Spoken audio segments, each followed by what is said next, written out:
Marty Supreme, directed by Josh Safdie, starring Timothy Chalamet, came out recently. It's still in cinemas. Had absolutely glowing reviews, for the most part anyway. Some people saying that this is like the best movie of the year, and Timothy Chalamet deserves his Oscar.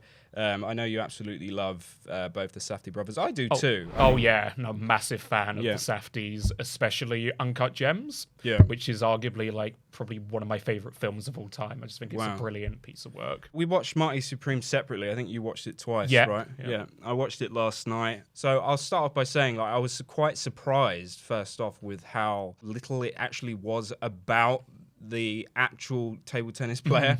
I thought it would be more like a standard biopic, but having looked back at it now, you can definitely see that he's taken a lot of creative liberties with the character. I mean, it's very loosely based on Marty Reisman, who was a real ping-pong player. Yeah, absolutely. Because I remember I was watching it at the time thinking, okay, this is must be very fucking loosely based. Very loose. It's hard loose. Yeah, I mean, it's just basically the foundations of his career, but the amount of deviations the story takes, it's like it's taken its own creative license.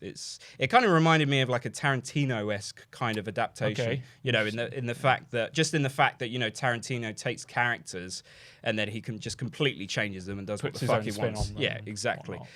I know that Marty Reisman himself was a bit of a dick, and he was very larger than life, and he was very charismatic, and he was quite egotistical apparently.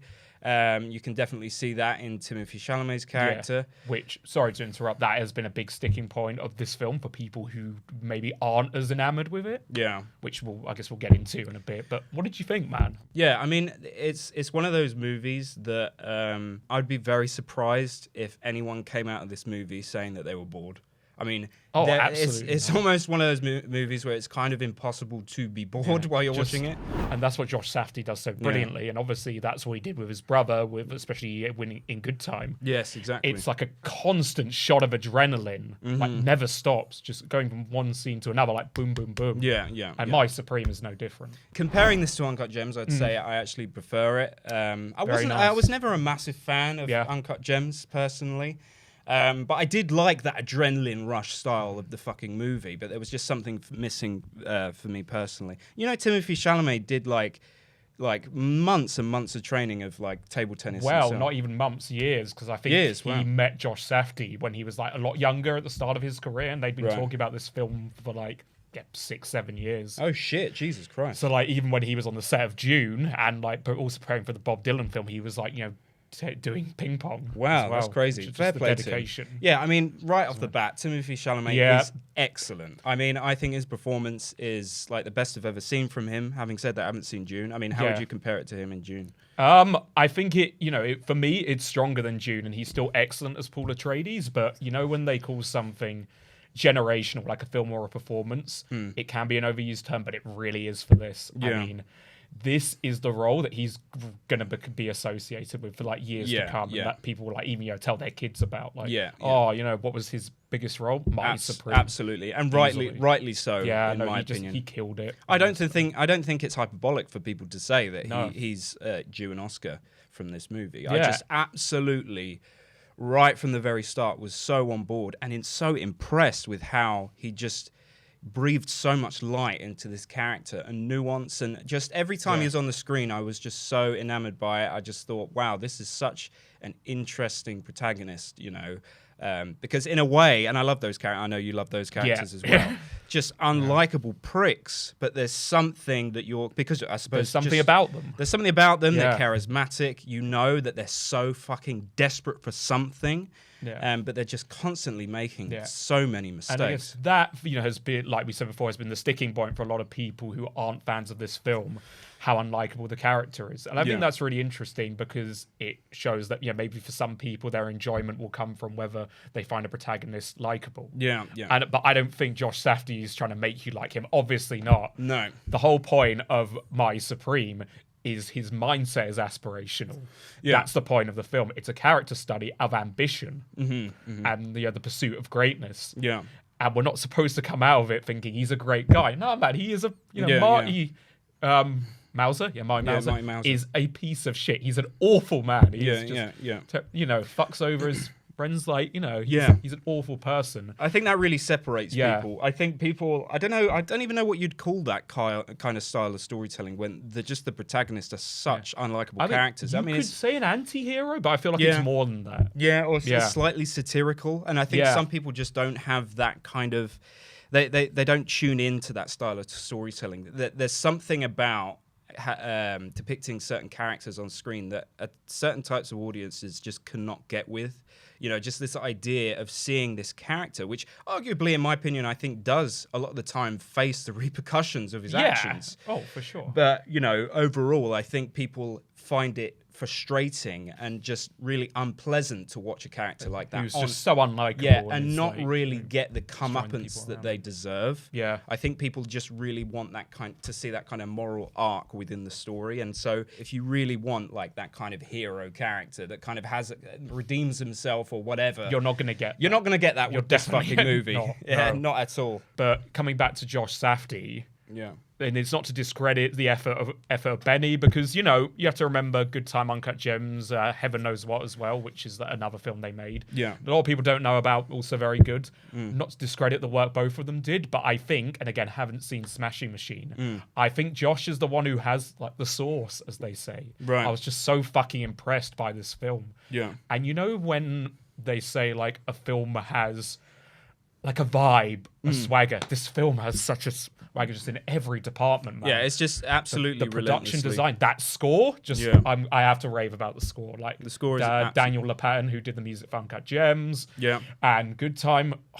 The score is just so like excellent. And I find it interesting that Josh Safdie is so in tune with that style of filmmaking. Like he's so obsessed with, what would you say, kind of anxiety-inducing. Yeah, and being really unpredictable, high tension, and that also comes in like the dialogue as well. Yeah, and I don't know if it did it intentionally, but I feel like it was almost a bit of a rug pull at some point where it felt like it was tricking you into thinking that it was just going to be a standard biopic, and then there was a certain point where it just kind of really takes a diversion where you talk about all the little side quests, that he goes that's on. What I also love about this film. So many side quests and just the side characters. The Safdies are great at just casting. Yeah. Because they cast a lot of random people. Like, the guy looks a bit like Peter Griffin. Yeah. I think he was just from a meme or something like that. And then, of course, the guy from Shark Tank. Yeah. Who was really fucking good, by the way. I think Kevin O'Leary. Yeah. There was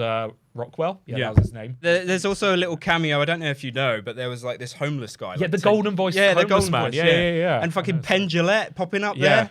And it was great in it as well. It's just all these random cameos that almost going kind of, because you know them in a certain light, it almost adds like a realism to it. It adds like a gritty nature to it. It's kind of like their weird nuances from not having been just like having the normal career of an actor. They're kind of, all of their imperfections in their acting kind of brings out some weird naturalism in the performances, which I really enjoyed. Also, got to give a shout out to the great Darius Khondji. Darius Khondji, the cinematographer. Gorgeous looking film. It is a very gorgeous looking film. Yeah, there's a lot of positives I have to say for this movie. However, I do think that it's definitely not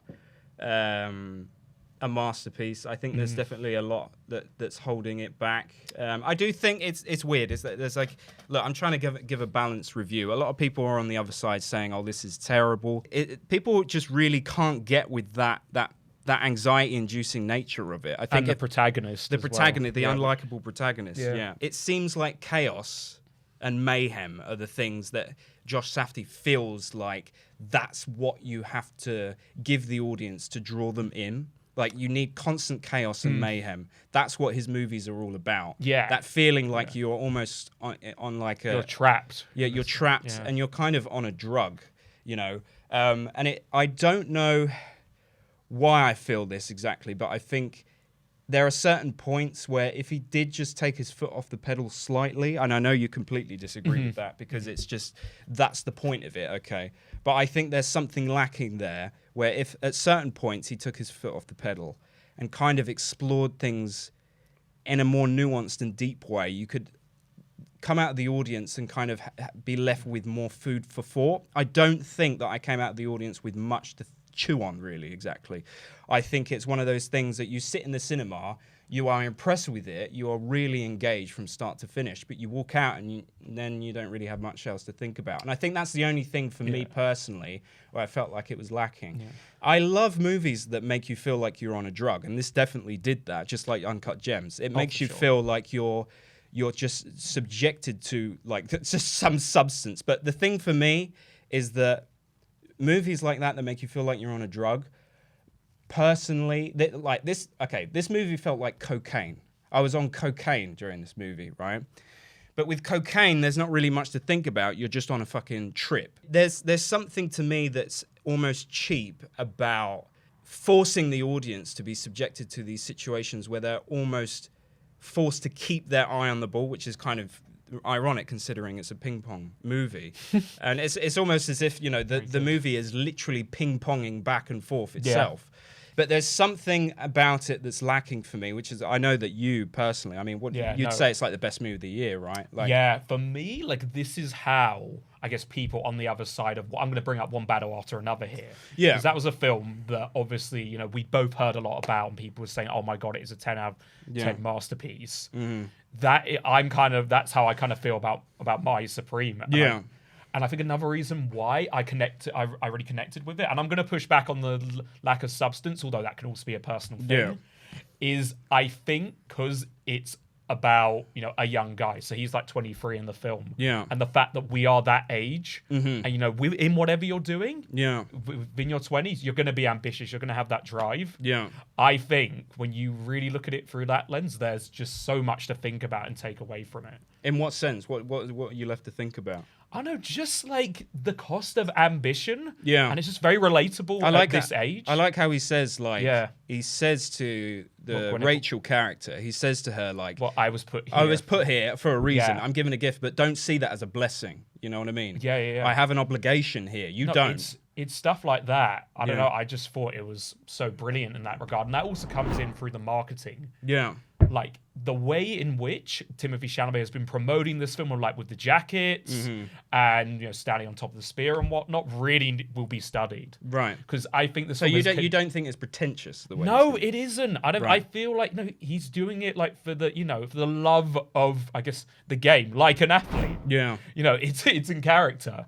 And I think the fact that this film has just connected so much with our generation, I think is another reason why there are that adds like quite a big layer to it. Because you've got it on such a high, you're praising it at such high levels. I'm just trying to balance it a little bit from my perspective and sort of just kind of think more about where it's lacking. Because I definitely did get that feeling that there was something missing. There was a reason why I didn't have much to stew on last night. I didn't have much to think about. I suppose while you're watching the movie, there is loads. And it's weird, like by design. Yeah. I think writing a character that is constantly just bullshitting everyone and getting everything wrong. He's so closely in grasp of getting what he wants, but then something always happens to just snatch it out of his hand because of all of his lies. And then you see that even with the Rachel character, you realize that she's, also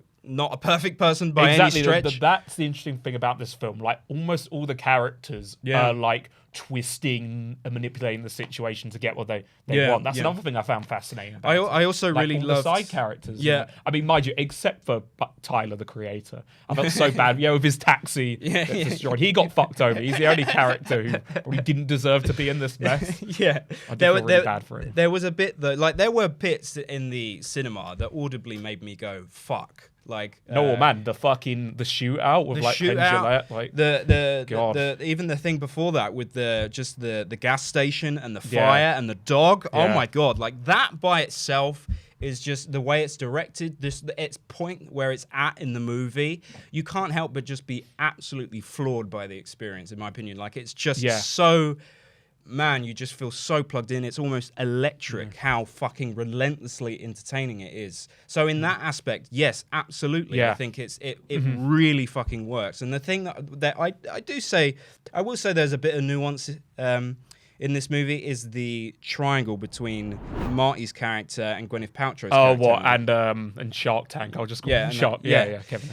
that I just love the dynamics between those characters. Yeah. I really liked Gwyneth Paltrow's character. I liked how she couldn't help but be charmed by him because she was so like miserable. She was so miserable, in absolutely. her own life. And there was a part I noticed where, she said to him, she said, "Look, I can see you're just lying through your teeth. You're talking to me, but I can see that you're lying." I find it interesting that she's an actress because it's almost as if Marty himself, and you could see it a little bit in the acting scene in the theater when he's going up to the actor and he's saying, "I didn't feel like you believed you were the character."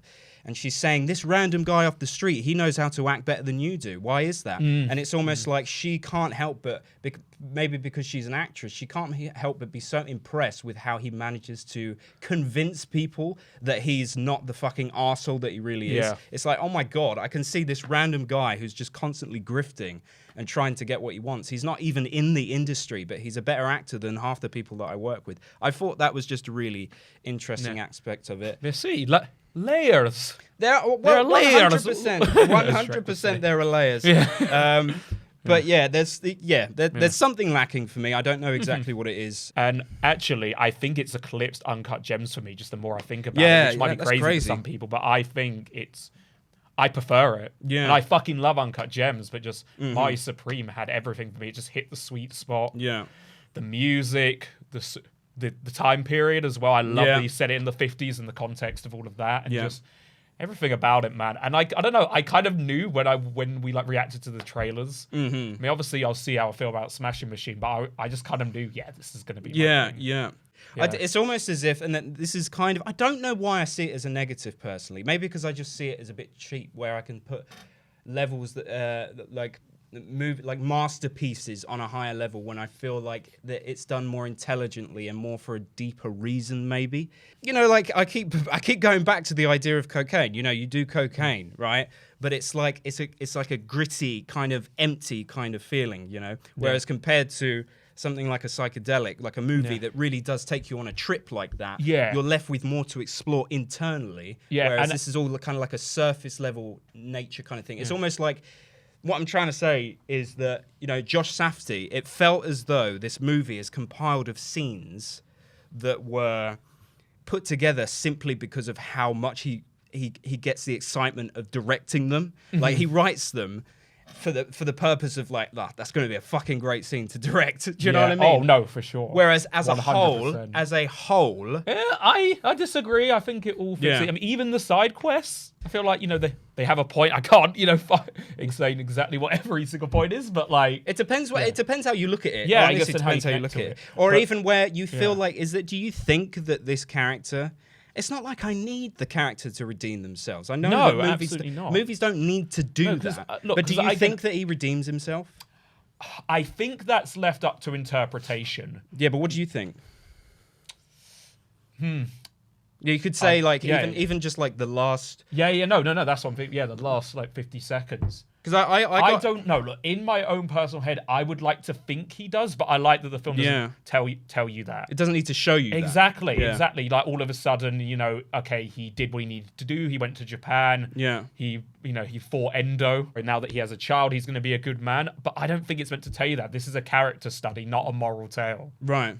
Not even a cautionary tale. It's not. Yeah. It's literally just it's the cost of ambition and also recklessness. I mean, Timothy Chalamet said that it's about kind of being reckless in your early 20s, which is why. Yeah. And I even think like for years to come, when even 10 years time, it will hit so fucking hard. But that's why it hits so fucking hard right now. It is set in the 50s, but it is really made with today's like young people in mind. I know. I why I really connected with it. Absolutely. What I find really interesting is that like kind of like the last half hour with his thing with Endo, right? Yeah. He finally gets to Japan, right? Yeah.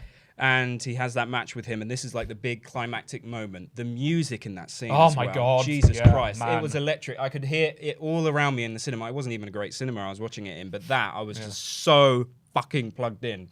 Like, I'm telling you, I was on a drug watching it. I'm telling you, it was an amazing experience. But it's interesting to me how the match he has, it's supposed to be like the big climactic moment, but ultimately, it's questionable how much that really meant to him, because it wasn't like a big championship that he was playing. It was just some random fucking promotional game. Yeah. Like for an ad. So it's like, yes, he redeems himself, but ultimately it's just like a meaningless game that he plays. No, I end. think it was more, I mean, this is what makes him such a fascinating character. I think it was maybe to justify what he did. Yes. Like all the shitty things he did. Like, he didn't even play a proper match against Endo, but he got there, he fought him. And he said, everything I've done has been worth it, no matter who I fucked over. And he even begs the guy in the crowd saying, look, do you not realize what I've done to get to this point? And the guy says to him, you haven't done enough. And that's when he decides, well, no. And I actually really like the bit. Okay, the more I'm talking about it, the more I'm. I like the bit where he gets spanked as well. Oh, what that was just. That was real as well. Was it? Yes, Timothy Chalamet. I thought you meant with the real Marty character, Marty Liza. Fuck knows, but that's dedication, man. Yeah, the fact that he didn't want to use a stunt double. But I read this comment. Scene. I read this comment about the last minute and a half of the baby.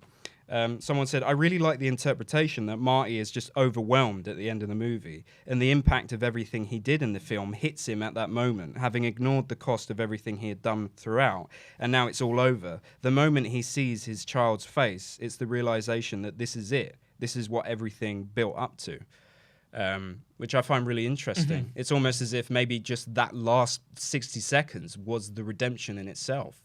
But yeah, I get at the same time that if you really can't take to dislikable characters, that will be the thing. It's going to be a problem. It will be a problem for you. Yeah. I think primarily, maybe this is why I feel a little bit more of an imbalance, and you would argue with that because you like the writing, you think it serves the story, and I completely understand it from your point of view. Primarily, this guy is a fucking director, man. Josh Safdie is a director. Yeah. And I feel like the writing was always in service of the directing rather than them kind of going hand in hand in a more balanced way. That's the only negative I'll say about this movie. But all in all, I will say it's literally one of the best movies I've seen this year. And absolutely... Yeah. I mean, it was my favorite of... Yeah, easily.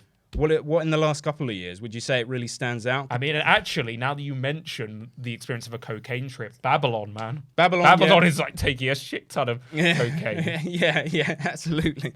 That is true. Yeah. And actually, now that you've said it, I'm kind of reinterpreting the way that I view those three Safdie films. Yeah. Because now I see, I mean, you haven't seen Good Time, but I've seen Good Time. Oh, you have seen Good Time. So now that having this discussion, I feel like Good Time is like being on MDMA. Right, okay. Uncut Gems is like taking a shroom.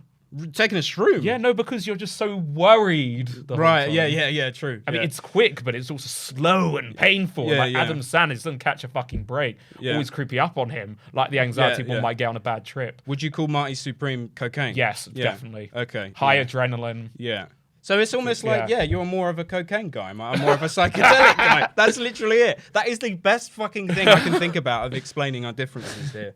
But yeah, and I also love how, you're following this character and slowly, even when he is at some points helplessly telling someone the truth because he loses his credibility so quickly, People around him are just saying, you're full of fucking bullshit. Don't fuck me over like you do everyone else, His friend in the car, he's saying, I'm not letting you do that to me. I know what you're like. How people can just, they're following this kind of line, this thread that slowly they're losing grip of the further they go, the further they just lies spill out of their mouth. I love characters like that, that are just, in a way that they are protecting themselves, and you can so clearly see it from their point of view.